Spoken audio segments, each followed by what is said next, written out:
strategies to improve goat breeding and production in field scenario. So when there will be proper scientific breeding is there, then it will lead to a better production.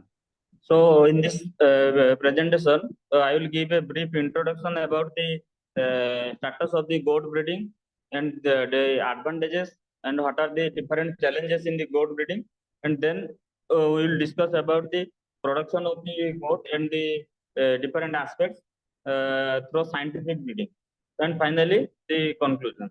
As we all know that the goat and the small ruminants, they are generally being reared by the marginal farmers. The small marginal farmers, the landless farmers, the laborers, they used to rear the goat and the sheep.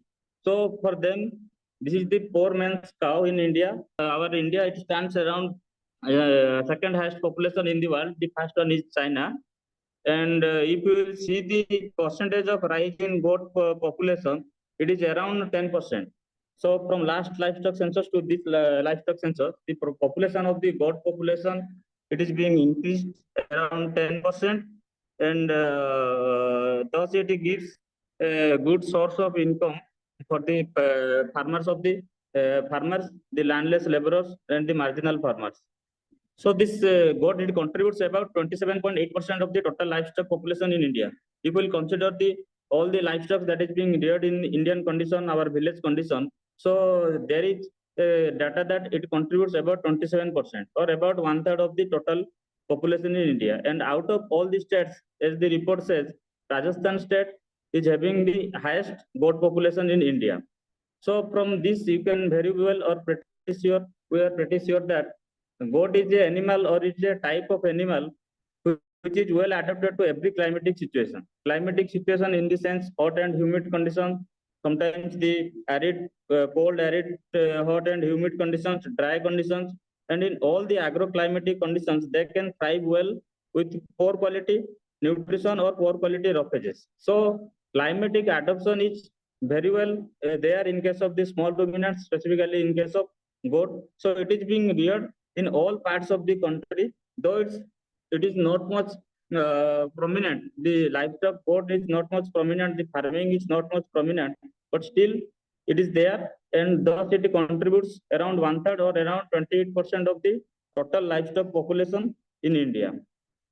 Another point I have mentioned that it is like a foster mother of the man. The foster mother of the man, that point I have written. That means the multi-purpose animal goat, it gives the milk, meat, the fiber, the skin, manure, everything it is giving. So if we will discuss about the milk produced by the goat in India, it is around 195 million metric ton, which contributes about the 22% of the global production. So when we are using the goat milk, this is also giving the same nutrition. It is highly nutritious and easily digestible and less allergic to humans as compared to the other livestock species. If we will discuss about the milk of the cattle, some of the children, when they consume the milk, they are having some problem with its digestion. The milk that is produced from the cow, some of the chemical components, casein, alpha lactalbumin, all these things, they create problem in case of the milk that is being taken from the cow or the cow milk.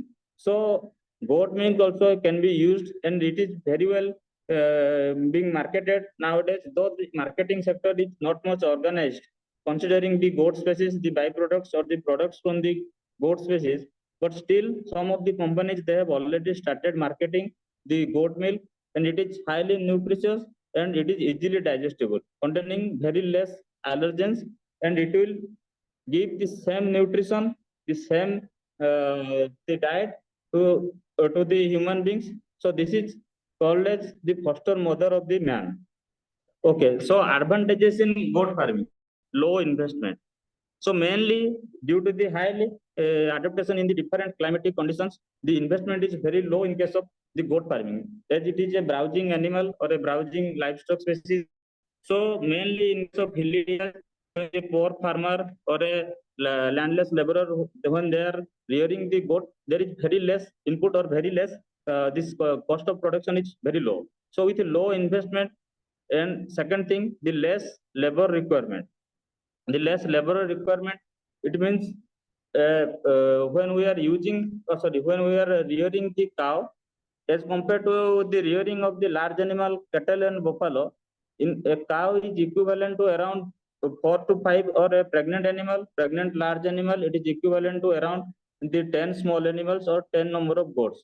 So a single person can go for rearing, or with a less labor requirement, we can rear the goat species, which is easily marketable due to the demand of this carbon. So it is easily marketed, and that problem is not much with the rearing of the goat species. The next point is high prolificacy. High prolificacy, it is very well evident in sheep and goat species, the production of twins and triplets, and thus the farmer is getting many number of kids throughout the year. Throughout the year, in the sense, considering the pregnancy period, 2 times, if there is parturition is there, kidding is there 2 times, and if properly managed, so we are getting around 4 to 5 kids, which is having a high prolificacy, easy to rear, considering all these aspects. It is easy to rear, the housing system, all the system, that is one-time investment, and not much investment is there as compared to the investment that is done in the large animal production and housing. And the multi-purpose animals, all the byproducts, whatever we are getting from the goat, everything can be used, starting from its milk, as I have already discussed, highly nutritious, easily digestible, and the meat having very good demand in the marketing for the people in India. And we also know that India stands first for the export of the goat meat, and the manure, if you, which contains the high percentage of nitrogen, potash, and the phosphorus, that is much more beneficial as compared to the manure of the that is produced from the cattle and buffalo. It contains around 2.5 times more nitrogen and phosphorus. So the agriculture and the horticulture farmers have more faith in the goat manure. They can easily keep some of the small ruminants as compared to as with the large animals. They can rear the small animals, and they can get everything of the animal, and they can get the profit. The infection, the foot rot condition, the diarrhea, toxemia, and the other skin lesions, parasitic diseases, all these things, they are a great challenge to the. So with a great consultation with the veterinary doctor, with the paravets and the veterinary doctors, we have to deal with the disease outbreak. The second one is the high kid mortality. High kid mortality is also comes under this disease outbreak due to the poor plan of nutrition in pregnancy. When kid mortality is there, the main thing is the nutrition of the pregnant mother comes to the picture. So the kid mortality is highly correlated with the whatever we are feeding to the mother during the time of its pregnancy. Many farmers, what they used to do after the delivery of the, or after the parturition, feeding of the mother, then they are going to take care of the mother and the kid. But the thing is, we have to take care of the mother during the time of pregnancy. The poor plan of nutrition in pregnancy with the ongoing parasitic infestation, it will lead to poor birth weight, the abortion condition, all these things, and sometimes it will lead to the mortality, the increase in the percentage of kid mortality. Then the next challenge is the breeding facility. Generally, in our farming conditions, in our villages, what we are using, what conditions we are following, that is, there is no clear breeding strategy, no clear breeding policies are there. Though now artificial insemination is coming into the picture, but still some of the farmers, the poor landless farmers, they are still unaware of this technique, the artificial insemination in case of goat. Due to the high urbanization and this globalization, all these things, there is very less land is there. So it is a great problem for all the goat rearing farmers. All the farmers, they are not having much feed and fodder for this for their goat. Highly unorganized market. The main thing here, I will tell that the middleman is all taking all the benefit. The poor farmer is getting very less amount of benefit. In village conditions, I have seen many of us, we have seen that the goats are being sold not because of their body weight, not taking into consideration of their body weight, but they are being sold according to the numbers. How many goats are there? How many kids are there? According to the numbers, they are being sold. According to the per head, according to the numbers, they are being sold to the market, and the buyer is the butchers, and directly they used to buy, and they are taking all the advantages of the small farmers. Then coming to the nutritional disorders, the plan of nutrition is having very great importance for this production and also the reproduction. Coming to the nutrition first, as we all know, that is the maintenance. Then coming to the this production, and finally the reproduction. So when nutrition is there, the animal will attend the puberty. The female animal will attend the puberty. The male goat will attend the puberty at a faster rate, which is highly correlated with the body weight, but not with the age. So when proper nutrition with proper body weight is there, then the animal will come to the heat, and then it will be solved either by natural mating or by the artificial insemination technique. So nutrition also plays a great role, and this is also a great challenge due to the lack of pasture, and because the farmer is very having very less financial background, so nutritional disorder also plays a role. The next point is the lack of training. Though there are many trainings are being conducted, but mostly these trainings are being conducted on about the large animals. The how to rear the large animals, their byproducts, their handling, marketing, everything. Very less training are being conducted, and if we will consider about the institutions also, there are hardly 1 to 2 institutes are there who are regularly giving training or imparting training to the farmers. The poor farmers, neither they are having the connection, the facility, or they are having the knowledge of these techniques. So there is lack of training for the production of the goat. The insurance facility also this is very much lacking. The insurance companies will not cover goats under normal circumstances. If you will see, only those goats which are being used or which are being reared on the basis of different schemes of the state government or the central government, or the loans that are being taken by the small landless marginal farmers, and they have gone for this production or rearing of the goats. Their animals will be under this insurance. Other animals, they are not being taken care of as compared to the large animals. Lack of capital and support system, also this thing is there very no agency to assist the capital investment in goat farming. All the agencies, they are running about the after the of the large animal farming, the milk production, everything.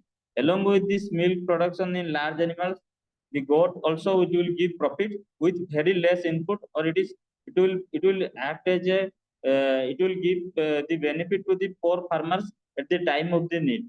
If we will discuss about the production and the scientific breeding, we have to take some of the points into consideration. Many points we know already. The age of puberty or the first estrous cycle or the signs of the estrus, it will be around 6 to 7 months. The breeding age is around 7 to 10 months. So as I have already told, the age at puberty is 6 to 7 months, but mostly this age at puberty or the puberty, it depends upon the body weight, the nutrition of the animal, the body weight of the animal. That is also same applicable with the large animals and also applicable with the small animals. In case of sheep and goat, they are short day breeders. We all know that the light plays a great role for induction or for this induction of this estrus or ovulation or all these things, the reproductive activity. The winter season plays a great role. Sometimes there is some complaint from the field conditions that they are trying for this induction of this estrus and all these things, but the animal is not showing any sign and symptom of the estrus, neither it is accepting the male animal. The most important thing to consider in this point is that the seasonality or the winter season. Once there is onset of the rainy season, slowly with the onset of the winter season, the female animal they will start accepting the male animals, and they will show sign and symptoms, and they will go for the breeding. Other thing, one more thing I have written, that is spontaneous ovulator. Spontaneous ovulator means we don't have to do anything. Just if we will allow the animal to go on its life cycle, then it will ovulate normally. There is no stimulus required from outside, no mating, no chemicals required outside from outside for injections or other things. It will ovulate automatically. That is spontaneous ovulator. Then the male to female ratio, that is 1 is to 20 I have written. But also I have to give one more point that if possible, we can keep two male animals. Sometimes one male animal will show some particular interest for the female animals when they are being reared in a group or in a herd. So two animals, if they are, sometimes one animal is being injured, some pathology conditions are there, some body condition is not good, then we can go for the other animal and we can change this ratio not strictly into 1 is to 20. We can keep it 2 is to 30. So accordingly, we have to plan the estrous cycle length. Though it is very much correlated with the seasonality, the estrous cycle length is around 21 days. 19 to 21 days, the estrous cycle length. So accordingly, when we are approaching the veterinary doctor or the veterinarians, there we have to give the whatever history possible, whatever history we know, we have to give to the veterinary doctor so that accordingly he will manage the problem. The stress period length is around 2 days, 36 hours to 2 days. So, unlike in case of large animals, the stress period length is 36 hours, and the timing of insemination it will start after 12 to 18 hours of the onset of the stress signs. Once the female animal is showing the stress signs after 12 to 18 hours, we can go for the insemination by artificial means, and we can go for the breeding. The length of pregnancy more or less around 5 months, and once the animal is going for the parturition or feeding is there, it will come to heat after 21 days. So the estrous signs in case of goat, we all know the estrous signs in case of goat, but for a particular or actual breeding, the knowing the actual estrous signs in case of goat when they are being reared in a herd, that is very much important, and that is very much problematic also. Unlike the large animals, when the animals are going for the discharge from the vulva, the large, profuse, clear mucus discharge is there, watery like clear mucus discharge is there in case of large animals. But in case of small animals, slight discharge, scanty discharge is there from the vulva. The main important signs will be they used to bleed continuously, produce a particular sound. Continuously, they will produce the sound with tail wagging or twitching. The sucking of the tail and the bleating sound with slight or scanty discharge from the vulva. They are the prominent signs of the estrus when the females are being kept without any male. If a male is there, if a male animal is there, a buck is there, then there is no need to search for all these signs. But when the females are being reared in a group, we have to see the signs. They used to bleed continuously, the tail wagging or sucking, the discharge from the vulva or this scanty discharge. Sometimes they used to mount on the other animals. Mounting on the other animals and allowing the other animals to mount itself, that is also plays a that also plays a great role. If an animal is allowing the other animal for mounting or standing for mounting, then we have to consider that the animal is in proper heat, or that is also called as the standing reflex. And also, if male is there, then they will seek for the male. Some of the other this physical signs, the restlessness, frequent urination, the diet intake is very less. All these things also comes into the picture. But the main estrous signs which the farmers has to look after it, they used to bleed continuously, the tail wagging or twitching, and the discharge from the vulva. So these are the important signs of the estrus in case of a goat. Then the heat detection. So as I have said, the estrus signs we have to look properly, look after the estrus signs, that is the close observations. But if the male is there, an intact male is there, then the intact male or the teaser box we can use, or in the farms or the horse, the intact male they are being fitted with the aprons. Aprons, as you can see in the picture, the aprons can be tied ventrally. The length and the breadth is around 60 centimeter to 45 centimeter. A well clean apron, neat and clean apron should be tied, and this buck is allowed to be to live with the or to graze, go into the pasture with the female animal, so that when the male animal is going for the serving purpose or when going for the detection purpose, the male animal is not able to penetrate or they is not able to go for the breeding. But the thing is, continuously we have to clean the apron. Sometimes there is irritation to the male animals. Sometimes some skin lesions are there in the perineal region, in the preputial region. All these things we have to take care. Also, we can go for the vasectomized male. We can go for the surgery, the vasectomy surgery, so that when we are going for this, using this animal or the male animal, the teacher bug, they are also being used for heat detection. Sometimes we can also go for the penile deviation of the penis either to right side or left side. Then also we can prepare the animal as a, and it will act as a teacher bug and it will go for the heat detection. Maintaining the records, heat records, that is a bit difficult considering the seasonality aspect. So always a male animal will help, is very much helpful with the close observation of the stress sign and symptom. We can we can be pretty sure that the female animal is in heat, and we can take the animal either for natural mating or for artificial insemination. So estrus synchronization in case of goat. Not going much in details into this topic, the estrus synchronization, as you all know, the manipulation of the estrus cycle of a group of does so that she comes on heat at a predictable time.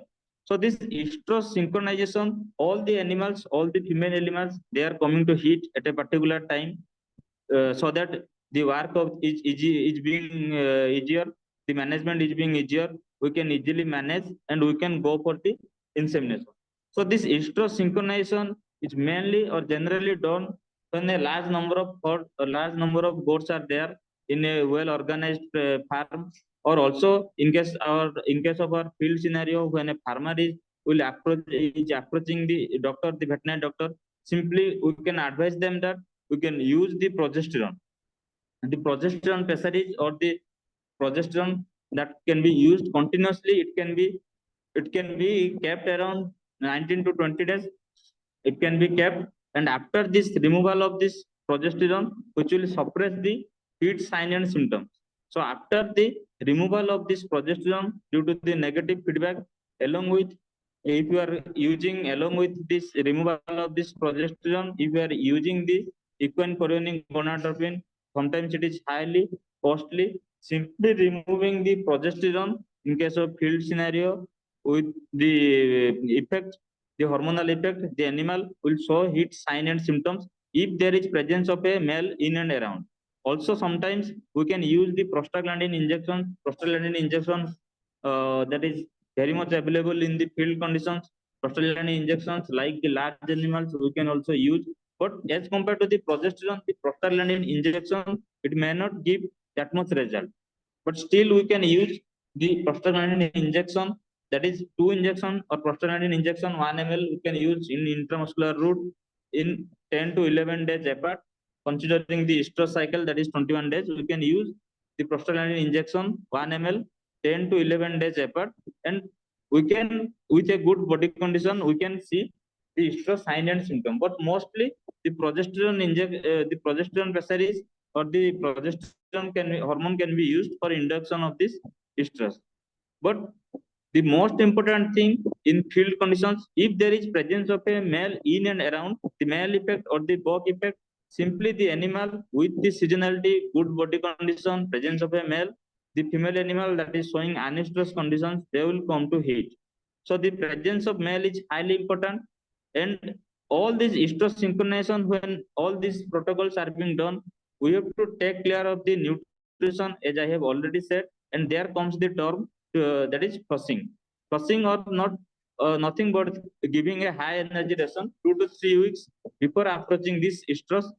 We have to give the high energy diet, the concentrate diet around 250 grams daily or around 500 grams this legume powder we have to give. Simply we have to increase the diet or the energy diet of the animal, so that we are expecting, or it is pretty well established, that the animal will, there will be higher ovulation rate will be there, and the production of the kids, it will increase around 10 to 20%. So processing is mostly done in case of small ruminants, mainly in case of sheep farming, but goat farming also it will give a very good result.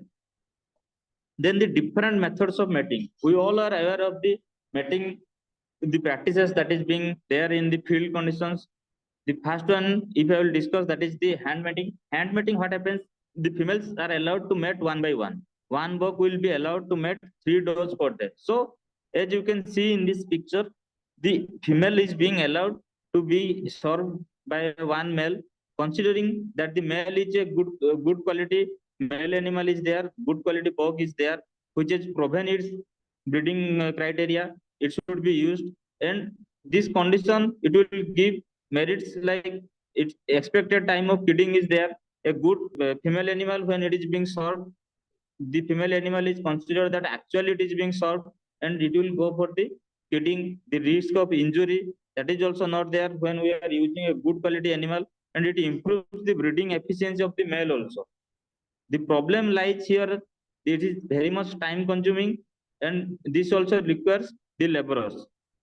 So this hand mating, if we will discuss in field scenario, that is not much practiced, not much well organized, very much time taking, and very much difficult also, considering the size of the animal. When a large animal is there, large male animal is there, small female animal is there, female goat is there. So all these things, considering the hand mating, is very less practiced. When required only, this hand mating is practiced. Then the pen mating. Pen mating actually knowingly or unknowingly in field conditions, the farmers, the landless farmers, they are doing the pen mating. But what happens in pen mating? Here the female animal are being divided into batches, or a group of female animals are being kept with the one male, and the male is being allowed to stay with the female in night time. During that time only the mating is there, and during the daytime they are being separated. The male is being separated from the female animal during the daytime. Only during the night time the male animal is allowed to stay and to mate with the female animal.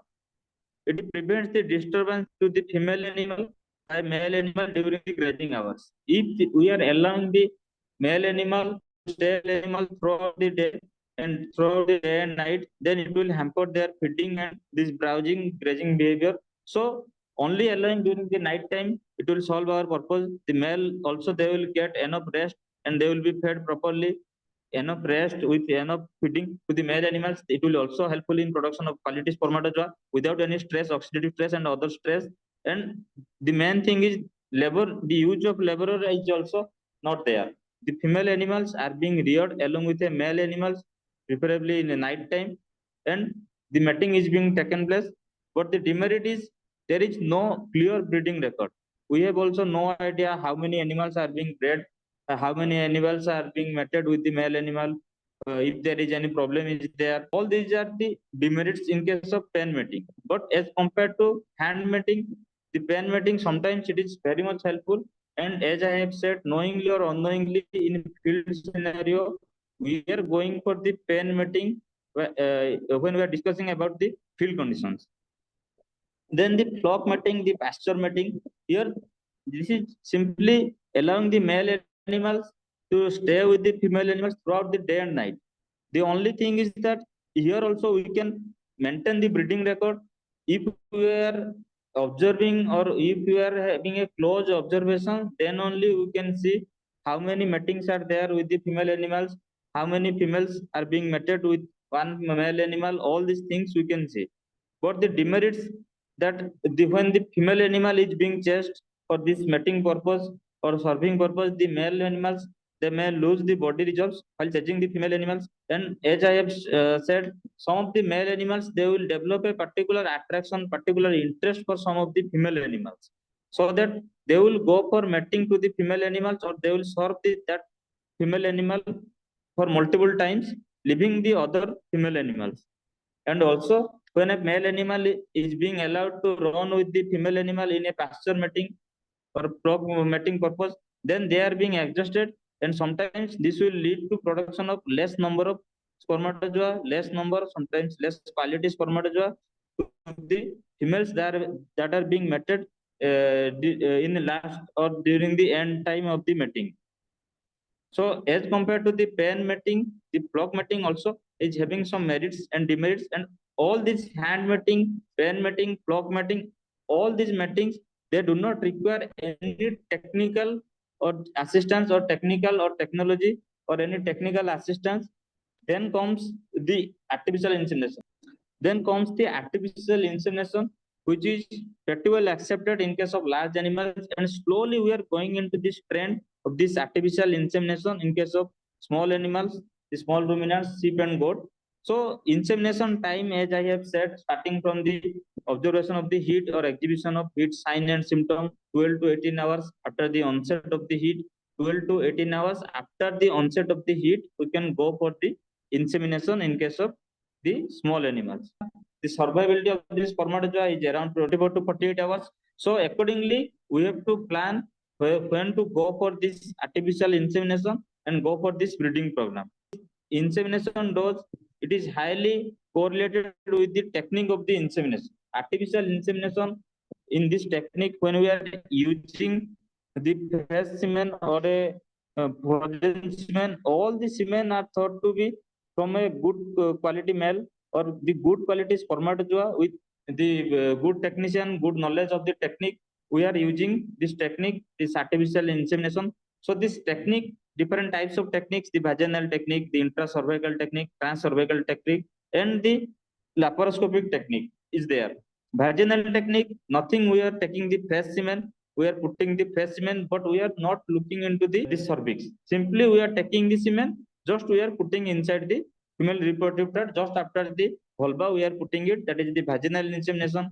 The intracervical technique, where we are using this speculum in field conditions, we have all seen, we have all practiced in this intracervical technique. We are looking for the cervix, we are using this speculum. Then with the help of the inseminating gone, the straw, we are putting the semen into the cervix, and we are going for the insemination. The transcervical technique, here what happens, we are going little bit deep into the cervix, and we are putting the semen that is in the uterus. Just after the internal os, we are putting, that is the transcervical technique. That is also very well practiced. And the last one is the laparoscopic technique. In laparoscopic technique, we are using a laparoscopic injection where the animal is being given anesthesia. All these things are there, but this technique is, it is not well known to the farmers. Neither it is being accepted still now. This technique, laparoscopic technique of this insemination or breeding purpose, that is being there well organized farms and in some of the research institutes, educational institutes. But in our field conditions, we can go for this artificial insemination by this intracervical or transcervical, where this will act as a scientific breeding program, and with the supplementation or with the injection or insemination with the quality spermatozoa, we are we will get good number of quality kids. So these are the some very old techniques. Now how to go for the insemination? As you can see the first diagram, we have to remove the cement straw by using the tweezer or any forceps without lifting the canister to outside. We have to very technically we have to remove the cement straw. Then we have to go for the thawing, the time and temperature. Here you can see the thawing is, that is vertical thawing. One thing also I will say that there are two types of thawing. One is vertical thawing, one is horizontal thawing. Here in the second picture, right side top corner picture, that is the vertical thawing you can see. But my advice is to go for the horizontal thawing. In horizontal thawing, what happens? There is uniform dissipation of the heat, uniform dissipation of the temperature is there, so that all these spermatozoa, they are becoming active at a particular time, and it will give better result as compared to the vertical thawing. The horizontal thawing will give a better result. Then we are going for the wiping of the cement straw. Then we are putting the cement, after wiping the cement straw, then we can see we are going for the cutting of the cement straw in the laboratory seal end. Then we are putting the seed over the cement straw, then loading the gun, and then we can go for the artificial insemination. This is pretty much similar as compared to the large animals, but only thing is, while handling the cement straw, since we are handling a live thing, live spermatozoa, we have to take care of all these things. Only a technical person or the farmer should allow a technical person to handle this spermatozoa, handle their animal, so that there is a proper breeding is there, which will lead to the production of good quality kits. So this first diagram, you can see the technician or the livestock inspector or the veterinary assistant surgeon, veterinary officer, they are going for the cleaning of the perineal region. After proper cleaning, then they are going for this insemination using the vaginal speculum. All these diagrams. And the third diagram, the top side third diagram, you can see that is the position. The position, how to go for this insemination in or the artificial insemination, and how they are positioning the animal, and properly they are lifting the hind limbs, and then proper visualization using the vaginal speculum, and then properly they are going for this insemination either intracervical or transcervical using quality spermatozoa. But in the laparoscopy method, you can see the laparoscopic inseminating gone is being used. That is little bit advanced technique, mostly used in well organized farms, or very rarely is being used in this educational institute research purpose. This laparoscopic technique, by using the laparoscopy method, laparoscopic inseminating gone, we are simply keeping or we are depositing the semen at our target site, and which will yield the or which will lead to this pregnancy and finally the parturition. And in this slide, you can see one article I have shared, a long back article, that is birth of twin kids following the transfer of in vitro produced goat embryo.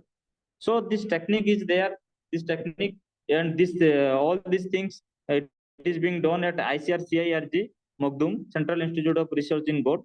So they have did this in vitro production of the goat embryo, and they have taken this ovaries, this slaughterhouse ovaries. Then they have collected the oocytes. Then they have gone for this in vitro, this maturation, in this in vitro fertilization, and this in vitro production of the embryo, then the culture of the embryo, then they have produced the goat embryos. So this technique has advanced starting from the field conditions to the production of this embryo in the in vitro condition, in a lab condition. So we have to bridge this gap, and we have to this take up all the scientific breeding procedures whatever possible, starting from the lab to our land, to this small to near the small marginal farmers. And in this slide also, the second picture I have given, that is a notice also from this same ICR CIRG. They have invited some of these applications and all these things for this training program on the goats. Continuously they are giving some of the training programs, which is they are demanding very less fees, and sometimes that is free of cost also. So you can go through this site, this ICRCIRG site. So one more thing I want to discuss here, that is the artificial insemination is also being it is also being done by the organization NGO, that is the BEP. We all know these things. BEP, we have to encourage in some of the states, in collaboration with the state government, they are doing the artificial insemination of the goat at the farmer's doorstep, and they have initiated this box semen production at 2018 at Wagholi cement station. Quality cement sample they are producing. Their prime objective, that is to improve the improvement in the goat breeds of small and the marginal farmers. So mostly they are using the African boer. African boer, the high demand of this breed, the African boer, the Barbary goat, Beetle, this Merari, Black Bengal, Ganjam, Jamnapari, all these breeds, around 10 breeds, they are maintaining their stock, they are producing good quality spermatozoa by this using the artificial vagina. And they are, after this evaluation, semen sample evaluation, proper packaging, storage, transportation, all these things, they are bringing this technique from lab to the land at the farmer's doorstep. If not possible with this BEP NGO, some of the states also they are procuring the semen sample with their state government, their state animal husbandry department, the veterinary dispensary, veterinary hospitals. They are also providing this semen sample to the for this breeding of or the insemination of the goats. We can take easily the female animal, we can take to the veterinary dispensary. There is not much problem like in case of the large animals. Easily we can take, easily the female animals can be transported to the veterinary dispensary. There we can go and we can go for this artificial insemination program. So, with all this, I can conclude that the goat, as in the past slide, I have said that the poor man's ATM, anytime money, the multi-purpose, it can be used for multi-purpose animal, and it will bring profit and the economic benefit to the farmers if actual scientific breeding can be done. When there is reproduction is there, the reproduction will lead to the production only. So this reproduction should be taken care of considering the small animals with the small input. We can go for the technical breeding, the scientific breeding, so that it will lead to the production. Thank you.